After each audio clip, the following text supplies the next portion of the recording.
Hi, I'm Tricia LLED, and I'm going to talk about the readings that we read for today and how I felt like they are basically about how technology influences and can influence, if teachers and students and parents let it, what we read and how we read for the better. From the readings, I gathered that we read when we're interested in a topic, and I got that from the graph in Fear, especially when there's that we have a purpose for reading it from our daily life, what we do in our daily life. And we also can read when we actually have the reading materials available to us, and that was talked about in the Reading Today article. And of course, when we read when it's enjoyable, and I got that from all the articles and what we already know. And I feel like reading can open up a lot of new worlds and experiences to us, whether literally through digital media and informational text, and imaginatively through digital media and fictional texts and all types of books. And lastly, I'm going to talk about how reading instruction should be through diverse mediums, especially including technology, books, internet, ebooks, Kindle if you have it, all different types of technology and physical books as mediums, and audiobooks for that matter, also technology.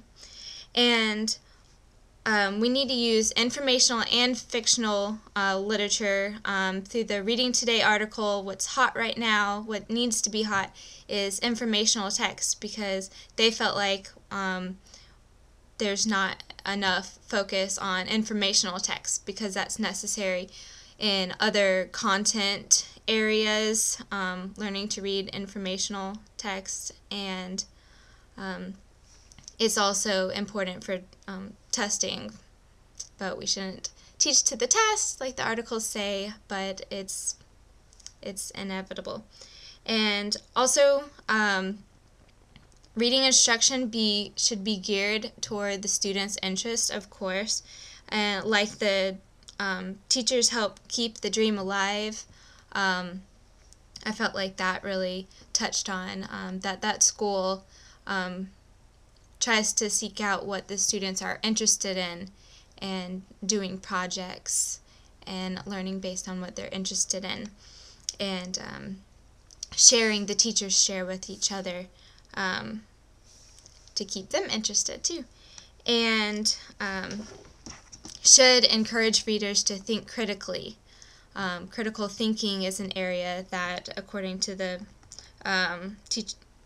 What Counts in Reading part of Reading Today, they stress that critical reading is going to be really important for readers in the 21st century.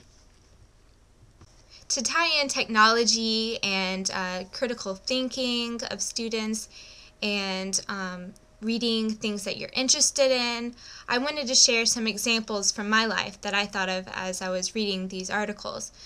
First, I have gotten really into YouTube, and I found that one of my favorite authors, John Green, and his brother have a YouTube channel called Vlog Brothers, where they make videos to send to each other, but of course everybody else watches them and can learn from them. And they talk about a lot of goofy, but also some serious and world issues through their vlogs. And one thing that they do is they have this Project for Awesome that I can provide you a link to, where they ask for their viewers to make a video about a charity or an organization that they have seen that makes an impact on the community or on the world. And I have found that it has raised over $108,000 just this year, and this is the 4th year I think that they've done it. So YouTube videos making a huge difference in the world and encouraging the viewers, who a lot of them are high school, college, maybe some middle school students, to think more critically and to investigate writing, reading. It's encouraging all of that. Another technology that I've recently gotten into is Kindles. Now, I don't even have a Kindle. My dad has a Kindle, but I didn't want one because I like having the actual book. However, when looking for textbooks and other books for this class and others, I actually found that there's a Kindle for PC software that you can download for free, and that would be available for students to use in classrooms for free if they have computer and internet access. And you download the software for free, and then Kindle editions of books are a lot cheaper because they don't actually have to print them. And that's how I got The Hunger Games for this class. I also have an iPhone that I know not all students have access to, but on my iPhone I can actually access my Kindle books right through an app on my phone, which is really cool also, that if students had iPhones or iPods available to them, they might actually be able to do this as well.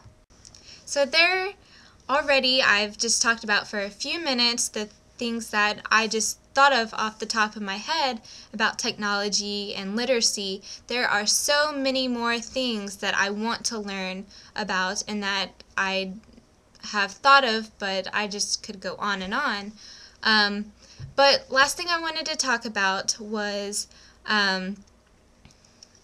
is how the What's Hot list in the Reading Today magazine, I just felt the one thing I disagreed with is how they are pushing to have a stronger focus on secondary and older student literacy. I disagree that it should be one area or the other. I feel like it should be a more balanced focus, because like a pendulum, it's just going to swing back and forth. And if the older students receive more focus, then the younger students aren't. And then it's just going to swing back the other way. So I encourage teachers and the people that wrote this article to reconsider and to think of instead a more balanced approach to reading instruction in early literacy and older student literacy. Those are my main thoughts from the reading, and like I said, I have a lot more that I could say, but so little time. So I look forward to talking about it in class. Thank you. Bye.